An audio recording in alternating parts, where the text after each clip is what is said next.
میں آپ کی خدمت میں عرض کروں، ایک وقت آتا ہے کہ پھر انسان کو نہ لگن لگتی ہے اب میں کچھ کروں، اب میں کوئی انقلاب برپا کروں، اپنے آپ سے کوئی کام لوں، پھر اس وقت دیر ہو جاتی ہے۔ آپ کی توجہ ہے میری بات پر؟ صحت مند لوگ بیمار ہونے لگتے ہیں، جوان لوگ بوڑھے ہونے لگتے ہیں، تندرست وجود کمزور ہونے لگتے ہیں۔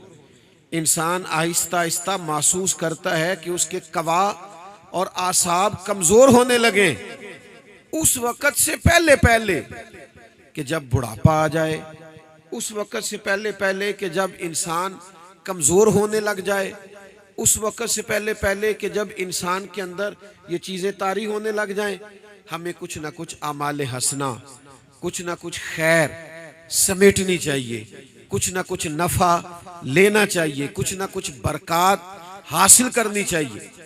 نبی کریم صلی اللہ تعالی علیہ وسلم نے فرمایا، تم نے نا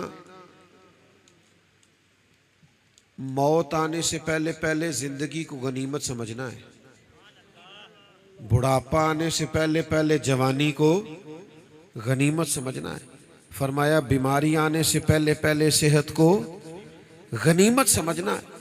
اچھے اعمال ترتیب دینے ہیں، اپنی صلاحیت کو اور اپنے وقت کو اور اپنے اوقات کو صحیح کر کے مینج کرنا ہے، خیر جمع کرنی ہے، اپنی آخرت کے لیے برکات جمع کرنی، کوشش کرنی ہے کہ ہم اپنے آپ سے کچھ ایسا کر جائیں کہ جس کی وجہ سے پھر اللہ تعالیٰ کی رحمت اور اس کا فضل ہماری طرف متوجہ ہو اور ہماری دنیا اور آخرت بن جائے۔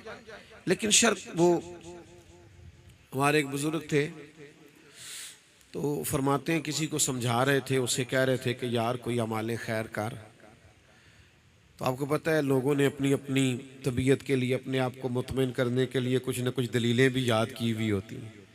یہاں تو کسی سے کہنا کہ تو یہ کام کرتا ہے تو کہتا میں کیڑا کلا کرنا، ساری دنیا ہی کر دی۔ حالانکہ نیکیاں جمہوری نہیں ہوتی کہ پہلے سارے لوگ ٹھیک ہوں گے تو پھر آپ نے ہونا ہے، سب غلط بھی چلیں تو آپ نے اپنا رستہ ٹھیک رکھنا ہے۔ آمدام برسر مطلب، وہ کہتے ہیں میں نے اس شخص سے کہا کہ تو ٹھیک ہو جا، تو کہنے لگا حضرت آپ ڈراتی رہتے ہیں ہر وقت، اللہ کی رحمت تو بہانہ تلاش کرتی ہے۔ تو فرمانے لگے یہی تو تجھے سمجھا رہا ہوں، کچھ ایسا کر کہ بہانہ بن جائے اس کی رحمت کا، کچھ ایسا کر کہ بہانہ بنے اور اس کی رحمت متوجہ ہو۔ تو بھائی کچھ ایسا عمل کریں، کچھ ایسا زندگی میں کر گزریں۔ دیکھو نبی کریم صلی اللہ تعالی علیہ وسلم نے ارشاد فرمایا کہ ایک شخص نا اپنے گھر سے نکلا اور وہ باہر آیا، تو باہر آن کر کے اس نے دیکھا کہ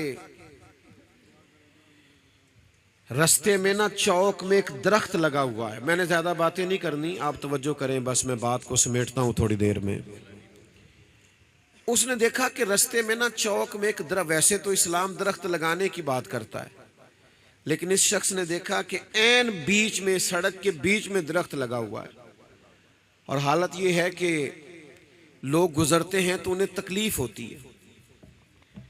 تو لوگوں کو تکلیف ہونا، ہم تو خیر پرواہ نہیں نہ کرتے، گاڑی بھی جہاں مرضی پارک کر دیتے ہیں، اور اگر کوئی بیچارہ بول دینا صاحب سائیڈ پہ کر لیں تو کہتے ہیں تم آگ بجھانی جا کے، بھئی اس نے نہ بھی آگ بجھانی ہو تو پھر بھی آپ کے لیے درست نہیں ہے، آپ رستہ چھوڑ کے اپنی سواری کو کھڑا کریں، یہی بہتر ہے اور یہی اخلاق کا تقاضا ہے۔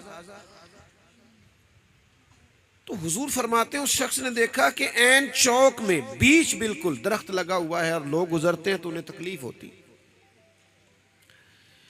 تو اس شخص نے کیا کیا، اس نے اکیلے نے نا وہ درخت کاٹ دیا، لوگوں کا رستہ کشادہ کر دیا کہ اللہ کے بندے گزرے تو انہیں تکلیف نہ ہو۔ فرمایا اس نے لوگوں کا رستہ کشادہ کیا تھا، اللہ تعالیٰ نے اس کے لیے اپنی رحمت سے معافی کا فیصلہ فرما دیا۔ لیکن یہاں تو لوگوں کو رستے بند کرنے کا شوق ہے، رستے تنگ کرنے کا شوق، تکلیفیں دینے کا شوق۔